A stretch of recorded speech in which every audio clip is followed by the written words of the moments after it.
yeah, I should win just because you had the Timberwolves in the 8th seed. Vasilevsky's been playing really well, and the Lightning have a great offense. Yeah, it was a tremendous shot, and I've come to expect it from LeBron. I would say I wish the best for the Red Sox, but as a Yankees fan, that's really hard for me to do. The biggest addition to me is Jalen Brunson. Aaron Rodgers is Aaron Rodgers, and that's all I have to say. He's still a top 5 quarterback in this league, and there's nothing really anyone can do about it. Why'd you have to name him? Like, seriously? Like, thanks, man. Who would have thought 5 years ago that the Clippers and Nets would be facing in the finals? How is Joe Burrow going to get the ball to them if his butt is already on the ground? Crazy. And for the fans at home, Hello, I'm Cy Mendenhall, and you're listening to Outsiders Opinions with Kevin and Austin. What's up, y'all? Welcome to our NBA Opinions of the Week. It looks like the trades are starting to roll in. You know, the man whose team made a trade first before the Pascal Siakam trade, Austin. Yeah, that was a small trade, including Marvin Bagley, Isaiah Livers, and Mike Muscala, Danilo Gallinari, and some people, but that was not all that significant. This is Pascal Siakam is in the last year of his deal, and the Pacers decided to jump on it, giving the Raptors 2 picks and Bruce Brown. And who else was in that trade? Was there anyone else besides So Bruce there's Kyra Lewis via Brown? Pelicans. Oh, that's right. Tyler Lewis. Jordan Nora. Nora, yeah. And then it's a conditional 2026 first-round pick via the Pacers. In another first? Yeah. So basically, but it looks like maybe a conditional one. Yeah, but those conditional will become another first the next year if it doesn't work out. It just means that it's for whatever. So they get 2 firsts and then basically Bruce Brown. Those other 2 players are just filler contracts. Yeah, I think they're going to trade Bruce Brown because They can't this year. I don't think that maybe they can. I think they're going to I think they're not going to send this trade in. They're going to wait for a team to call in. Well, no. Bruce Brown's already played. Oh. Bruce Brown played the other day. So the trade's through. Trade's through. Okay. Okay, they can't. They got 30 days until I don't think they can trade him. But Bruce Brown is on a 3-year contract. So after this year, they could trade him for a first-round pick. Yeah, dang. This seems like a lot because they didn't sign Siakam to an extension. No, they did not. And that carries a lot of risk. Yes, and imagine like trading Bruce Brown because they just signed Bruce Brown. That's true, but with Siakam, if he does sign long-term, I understand it. Yes. The key is long term. I think we talked about this with the Mavs, with Kyrie, but that was just a special circumstance. To me, I was shocked. His value, the Raptors got this value so high. Siakam's a great player, and I'm intrigued because now you kind of have Halliburton, then you have the front court of Siakam and Miles Turner. Yeah, and Siakam can play a lot of other. He could play small forward if he absolutely needed it. He's more attuned now to playing power forward, center, and with Miles Turner as well, you can space the floor. So this does increase your ability to kind of space the floor because that power forward spot really was kind of a black hole for the Pacers. They didn't really have a guy to fill that role, so they really did small ball besides Miles Turner. But now they can really use their offense. The problem is I don't know how much this fixes their defense. Pascal's not the best defender in the world. He's averaging basically 1 stock a game. That's down from last year and the year before that. He's not playing all that well on defense this year. Their offense gets better, but they still have inherent issues. I thought Bruce Brown was one of their better defenders. So they're kind of creating 2 holes and filling 2 holes at the same time. They add to their offensive versatility already at one of the highest scoring offenses in the league with the highest pace or second highest pace. But also, I don't think this fixes any defensive issues, and you lose one of your better wing defenders. So I like this trade if Pascal signs an extension. If he doesn't, this is a horrible trade. Yes, but yeah, the views are very different if it's next 6 months because the Pacers. Trade. Where are they in the standings right now? I believe they're they're 7, so they're in the play-in. They're in the play-in.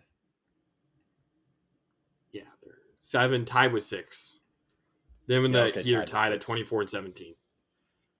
But if you're the Pacers, like 2 years from now, oh, this is fantastic. You have a young core. You have a good core. You have Halliburton, Turner, Siakam. I also think you talked about going big. They could go small. They could play Siakam at the 5, go a little bit bigger, but it gives them a lot more options. And talking about Rick Carlisle, who's still the coach, offensive efficiency is very high. That's what the Mavs were, I believe, when they faced the Clippers. Yeah, they've been an offensive heavy team ever since Luka was on the team, and Carlisle kind of has done that with the Pacers as well with Halliburton. Yeah. So to me, it's a huge win for the Raptors right now, depending on the extension. But even still, without the extension, this is a pretty good return. We talked about OG and Anobi. I think we were both different on that, but we were like, what are they going to get for Siakam? And this is huge. Yeah, I didn't really like the trade with OG because they could have gotten so much more a couple years ago. But this Siakam, I don't think it's that bad. I mean, think about this. Siakam could return to the Raptors this summer. He could. There's nothing stopping him. Yeah. I think the rumor is he wanted to go to Indiana, and that's what I've seen tweeted out. But we don't know. Like, He said we the talked only place about that he Kawhi. would sign long term, though, that it was on an official report. He said that he would return to Toronto. That he wanted to return to Toronto. Okay. But yeah, he could go back. that would be insane. It'll also make it one of the worst trades in NBA history if that happened. Yeah. But yeah, so it just seems a little too quick to put together this type of team because you mentioned it makes 2 holes, but it fixes other 2 holes on for this team. But if you're looking next year and they get another offseason where they extend Siakam, then they go fix their perimeter defense like you mentioned, that would be huge. It's just you don't have much, so maybe they're hoping they can go on a run. Like I'm just not sure though. I don't think they have a good enough defense to go on a run. So I do think this trade will be decided based on whether or not Pascal resigns. Yeah, that's a good point. So yeah, it looks like Pascal or Bruce Brown, because if Bruce Brown was if they could somehow reroute Bruce Brown, but you mentioned that because I'm like, he just signed there to get rid of him or to trade him. That must stink for him, but I think we're both high on Bruce Brown, but it's just how does he's going to be with the Raptors, which is good for the Raptors, but I just think a contender would love to have Bruce Brown. Yeah, we'll have to see. Again, this trade's really going to be made in the offseason. I don't think there's enough time for Bruce Brown to get traded again, so I think he's in Toronto for the season. After this, they'll probably trade him for a first-round pick either in the offseason or before the trade deadline next year. And then with Pascal, again, the Pacers need him to re-sign for this trade to work out. Yes, and going back to, I feel we've always talked about, like, are the Raptors going to trade Pascal and OG? Now that they've officially traded them, how do you feel about, I think the Raptors now have a direction, correct or no? Yeah, and it's more centered around Scotty Barnes. So that direction makes sense. They couldn't have too many wings, and while I do still believe that they could have got more out of OG, this Pascal return I think is adequate. Yes, I agree. And let us know what you think in the comments. I'm curious on the ripple effects of this. Let us know if you have a different trade. Were you team? I know some people on the Mavs wanted Pascal, Siakam, depending on it. What do you think? I don't think they would have offered this much. Yeah, no. Yeah, they wouldn't have offered it. I pulled a joke on my friend who's a Raptors fan. And I said, like, Tim Hardaway, Josh Green, and a second. I wasn't willing to give multiple firsts because of the future. It would have made sense.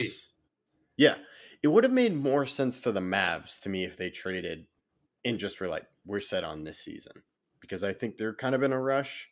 It just doesn't make sense to me with the Pacers. They're, in my opinion, they're thinking more long term, but that's a risky strategy because he didn't sign an extension. Yeah, he has no obligation to stay. Yeah.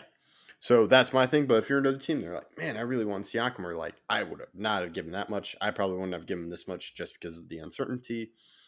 And that's all I got. Thank you for listening to Outsiders Opinions.